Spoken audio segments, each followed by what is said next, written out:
Hi friend வாங்க நம்ம கத்திரிக்காய் வறுவல் பண்ணிக்கலாம் எப்படின்னு சொல்லிட்டு வீடியோக்குள்ள பார்க்கலாம். இந்த வீடியோ புதுசா பார்க்குறவங்களா இருந்தா சப்ஸ்கிரைப் பண்ணிக்கோங்க, லைக் பண்ணுங்க, ஷேர் பண்ணுங்க.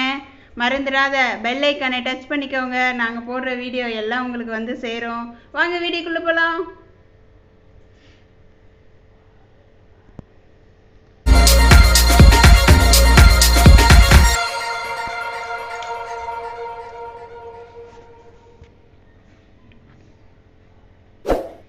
ஒரு கடாய் எடுத்து வச்சுக்கலாம். தேவைக்கிற அளவு எண்ணெய் சேர்த்துக்கலாம். எண்ணெய் கொஞ்சம் கூடவா தான் தேவை கத்திரிக்காய் ஃப்ரை பண்ணுறதுக்கு. ஒரு 50 கிராம் எண்ணெய் சேர்த்துக்கலாம். நம்ம சூடு ஏறட்டும். எண்ணெய் ஊற்றிட்டு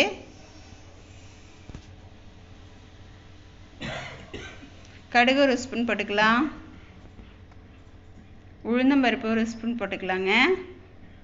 கடுகு நல்லா வெடிக்கட்டும். இதுக்கு வந்து நல்லா பொடி கத்திரிக்காயாக வாங்கிக்கோங்க. அப்போ தான் ரொம்ப நல்லாயிருக்கும். சீக்கிரம் வந்துடும். எலசாக இருந்ததுன்னா டேஸ்ட்டும் கசராக இருக்காது, டேஸ்ட்டும் நல்லா இருக்கும். சீக்கிரமாக ரெடி ஆகிடும். பொடி கத்திரிக்காயாக வாங்கி எடுத்துக்கோங்க. கடுகு உளுத்தம்பருப்பு வெடிக்குது.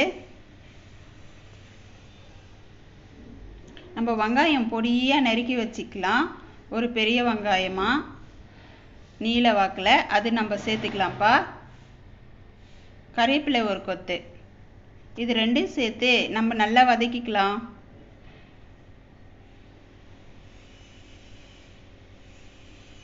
இது நீல வாக்கில் நறுக்கி சேர்த்துக்கோங்க வெங்காயம். அப்போ தான் நல்லாயிருக்கும். அந்த கத்திரிக்காயோட நீங்கள் எங்கே இருக்குதுன்னே தேடணும். அந்த அளவுக்கு நல்லா பொரிஞ்சிடும். கத்திரிக்காவும் அதுவும் அப்படியே சேர்ந்து நல்லா மிக்ஸ் ஆகிடுங்க. கத்திரிக்காவும் இது மாதிரி நீல வாக்கில் கட் பண்ணிக்கோங்க.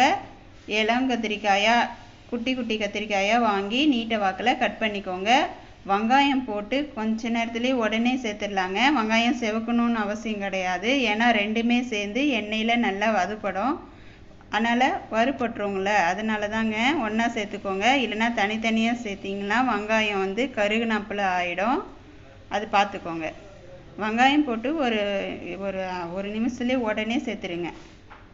கத்திரிக்காயும் சேர்த்து நல்லா வதங்கட்டும். இதுக்கு தண்ணி வேண்டாம், இப்படியே வதங்கட்டோங்க. சிம்மில் வச்சுட்டு நம்ம மூடி போட்டு விட்டுடலாம்.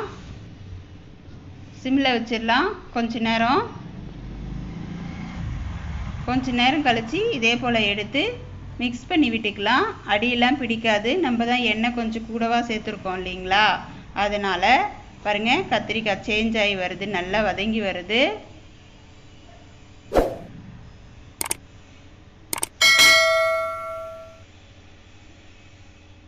நல்லா பரவலாக பண்ணி வச்சுருங்க.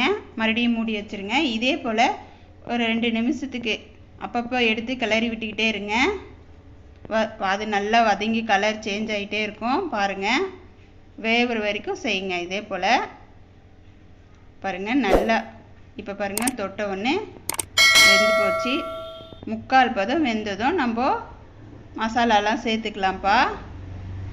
முன்னாடியே சேர்த்துட்டிங்கன்னா மசாலா கருகுன மாதிரி ஆகிடும். அதனால தான் கத்திரிக்காய் 3/4 பதம் வதங்கினதும் சேர்த்துக்கலாம். 2 சிட்டிகை மஞ்சத்தூள் சேர்த்துக்கலாம். தனியாத்தூள் ஒரு ஸ்பூன் சேர்த்துக்கலாம்.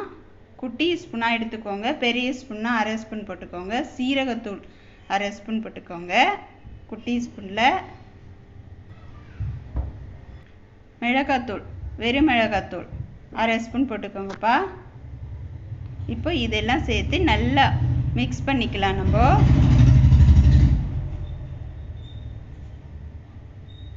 இப்போ தக்காளியெல்லாம் விலையாக இருக்கும் போதெல்லாம் இது போல் சைடிஷ் ரெடி பண்ணிக்கலாம். நம்ம எதுக்கு எடுத்தாலும் தக்காளி தேவைப்படுது இல்லைங்களா, விலை ஏறும்போது இது மேலே ரெடி பண்ணிக்கணும்னா ஈஸியாக இருக்கும். சும்மா கொஞ்சமாக தண்ணி தெளித்து விடுங்க, ஊற்றாதீங்க. தெளித்து விட்டு மிக்ஸ் பண்ணிடலாம். ஊற்றுனீங்களா கிரேவி மாதிரி ஆகிடும். தெளித்து விட்டாலே போதும். நம்ம ஏற்கனவே 3/4 பதம் வெந்து போச்சு கத்திரிக்காய். இப்போ இந்த மசாலாலாம் பச்சை வாடை போகிறதுனால லைட்டாக தண்ணி தெளித்து விட்டுருக்குறோம்.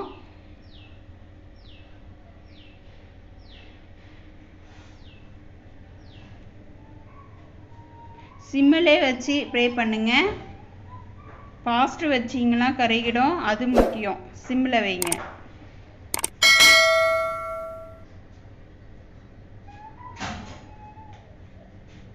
கொஞ்ச நேரம் அப்படியே இது பண்ணிக்கிட்டே இருங்க. சால்ட்டு சேர்த்துக்கலாம். லாஸ்ட்டாக சால்ட்டு சேர்த்து தேவைக்கிற அளவு சால்ட்டு சேர்த்துட்டு மிக்ஸ் பண்ணிக்கலாம். அப்பப்போ இடையிடையே மிக்ஸ் பண்ணிக்கிட்டே இருக்கணும்.